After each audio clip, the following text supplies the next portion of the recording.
যতগুলি নির্বাচন অতীতে হয়েছে এই তিনটা কেন্দ্রের ভোট যারা দিয়েছে ওই প্রার্থীর দিকে ভোট কিন্তু ডাইভার্ট হয়েছে। সুতরাং আমাদের একটা ধারণা, বদ্ধমূল ধারণা, এই তিনটা কেন্দ্রের ভোট একই প্রার্থীর দিকে ডাইভার্ট হবে যদি আপনারা ঐক্যবদ্ধ থাকে। জয়রামপুরা ঘুষবের সংগ্রাম, কারণ এই তিনটা গ্রামের মানুষ কিন্তু আত্মীয়তার বন্ধনে আবদ্ধ, কেউ না কারো আত্মীয় লাগে। সুতরাং এই সংগ্রাম যে কেন্দ্রটা, এখানে যারা আছেন অথবা যারা আসতে পারেন নাই, আমি মনে করি এলাকার সবচেয়ে গণ্যমান্য ব্যক্তি আপনারা। এখন জাহাঙ্গীর ভাই কে বা তার সাথে কারা প্রার্থী হয়েছে, আমি 1 মিনিট এই বিষয়টা পরিষ্কার করে দিচ্ছি।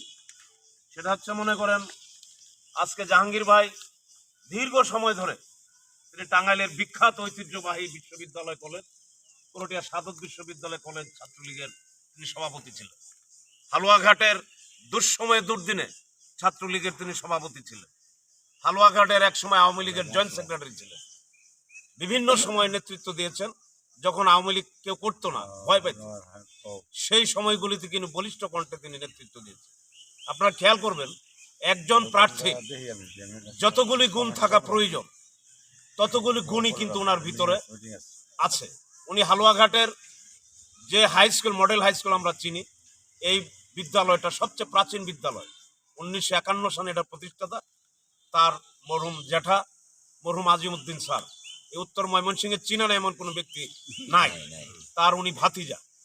তার বাবা হাজি ইমামউদ্দিন আহমেদ হালুয়াঘাটের প্রথম শ্রেণীর একজন ব্যবসায়ী ছিলেন। একটা ঐতিহ্যবাহী পরিবারের সন্তান তিনি। সমস্ত ভাইয়েরা, তারা 6 ভাই, চেয়ারম্যান ছিলেন। বড় ভাই মারা যাওয়ার পরে উনি চেয়ারম্যান হয়েছেন, কিন্তু বিশ্ববিদ্যালয়ের সর্বোচ্চ ডিগ্রিধারী আমি পাস। তার 3 ভাই আমেরিকার পেনসিলভেনিয়াতে আছে, আপনারা জানেন। এবং অর্থনৈতিকভাবে প্রতিষ্ঠিত ফ্যামিলি, কেউ এসে মাঠে লড়বে এমন কোনো প্রার্থী হালুয়াঘাটে নাই। উনি এই হালুয়াঘাটে একজন বদ্ধমূল রাজনৈতিক ব্যক্তিত্ব। কৈচাপুর ইউনিয়ন একটা রিমোট এরিয়া, আপনারা জানেন।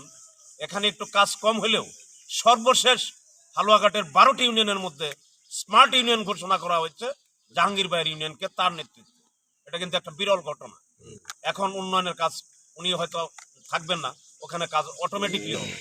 তাই ওনার সাথে প্রার্থী হচ্ছেন কামরুজ্জামান, বাড়ি তার ধুরাইলের দরাবন্নি গ্রামে। উনি এক বিদেশি প্রবাসীর বউকে জোরপূর্বক বিয়ে করেছিলেন। ওই ঘটনা শোনার পর প্রবাসী তৎক্ষণ সৌদি আরবে মারা যায়। তার রেখে যাওয়া কোটি কোটি টাকা আত্মসাৎ করে কামরুজ্জামান ওই মহিলাকে বিয়ে করেছে। এই হচ্ছে কামরুজ্জামান। তার নিজস্ব কোনো আলো নাই, নিজস্ব কোনো টাকা নাই। নাজিমউদ্দিন সাহেব, তিনি এবার বিপুল ভোটে পরাজিত হয়েছেন সাক্কা ইউনিয়নে, প্রায় 33টা ভোটে ইউনুস খানের সাথে পরাজিত হয়েছেন। তার পায়খানায় নিয়ে গেলেও 2 জন ধরে ধরে নিতে হয়। একটা শারীরিকভাবে অক্ষম ব্যক্তি, জনগণের ভোটে প্রত্যাখ্যাত ব্যক্তি, জনগণ যাকে প্রত্যাখ্যান করেছে, এই ধরনের ব্যক্তি ইউনিয়নে আসতে পারে না। একটা উপজেলায় 12টি ইউনিয়নে চিন্তা করা যায় না। যেই ঘোষণা তারে দেখ, আপনি একজন মন্ত্রী ঘোষণা দিলে কাজ হবে না, ভোট দিবে জনগণ। সুতরাং আরেকজন প্রার্থী আছে যিনি ইতিমধ্যেই তার নির্বাচন করার এক ধরনের ব্যবসা, নির্বাচন করলে তিনি পয়সা পান, মানুষের কাছ থেকে পয়সা আনতে পারেন। সেটা হচ্ছে দর্শাপাড়ার হামিদ, আব্দুল হামিদ। মানুষের কাছে 2-4 আনা দিব তো দূরের কথা, কের কাছ থেকে লাউ তুলে, কে কাছ থেকে বিষের বোতল আনে, কে বুড়ো খেতে দেওয়ার লেগে, কারো কাছে মুষ্টির চাউল আনে, কারো কাছে সিগারেটের প্যাকেট আনে। এইভাবে সে মানুষের কাছে দান খরচ তুলতেছে। কথা, একটা অযোগ্য অথর্ব, একটা ভিক্ষুক লোককে জনগণ ভোট দিতে পারে না।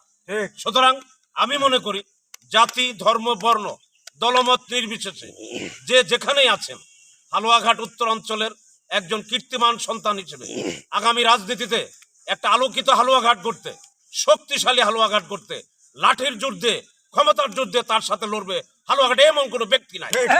এই কথা আপনাদের কাছে আমরা দ্ব্যর্থহীন কণ্ঠে বলতে চাই। বুক ফুলায় হালুয়াঘাটে চলবেন, যত বড় বেড়াই হোক আমরা মাটির সাথে মিশাই ফেলবো, তার সাথে শক্তি থেকে লড়তে পারবেন। বিবেচনা করে আসুন, আমরা যে যেখানেই থাকি না কেন ঐক্যবদ্ধভাবে তাকে নির্বাচিত করে একটি শক্তিশালী উপজেলা পরিষদ গড়ে তুলি।